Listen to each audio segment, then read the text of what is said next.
Matthew Wheaton with the Register Mail. I'm here with Galesburg High School Assistant Football Coach Jay Barshinger. Coach, this is your last season coaching and helping out the Silver Streaks. Talk a little bit about your career here at Galesburg High School. I started here in 1986, and Bill Bowler was the head coach here, and this is my 33rd and final year of coaching football. You're also teaching, retiring from teaching. Tell our viewers where you're at Churchill, is that correct? I'm at Churchill, and now I teach Churchill in the morning and Lombard in the afternoons. We've done that the last 3 or 4 years. And I started at Churchill and have been there my whole career. Health, right? Is that? I teach PE. I was the dean of students there for 3 years, and then got out of administration and back to just teaching PE now. Why'd you get into coaching? What was the? I've always loved football. It's been kind of my thing. High school, we had a pretty successful career. My senior year, we took second in state, so that's always been a big passion of mine, and I've always enjoyed the game and always wanted to do it. Also helping out with basketball a little bit. Talk about that aspect of coaching, and it'll be your last season here this winter? I haven't decided about basketball yet. Okay. I've decided with football early on just to kind of give Coach Washball kind of a heads up on what's going to happen.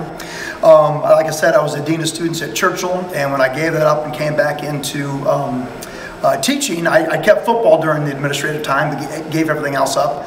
And Coach Massey needed somebody to fill in 1 year for maternity leave. Well, 18 years later, and I'm still there. So. Okay, how would you describe the season so far? Frustrating, struggle for you guys a little bit so far. What is your take on from the sideline there? Yeah, it's one of those things where obviously we'd like to be more successful. We've had some injuries and those kinds of things, and the schedule we play and the conference we play in is really top notch. And to battle those day in and day out with some of the injuries we've had, and we just keep battling. We need to get into the second win here Friday night against Granite City.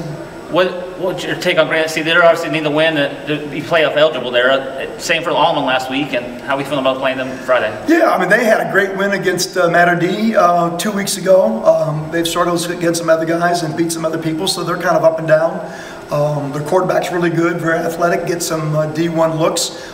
So he's the guy we got to kind of keep contain of, and I think it's a good matchup for us. Anything else you want to about your coaching career, Coach? I've really had a great time in 33 years, worked with some fantastic coaches and some great kids and some great athletes, and it's been a lot of fun, and the ending's kind of bittersweet. All right, that was Jay Barshinger. I'm Matthew Wheaton.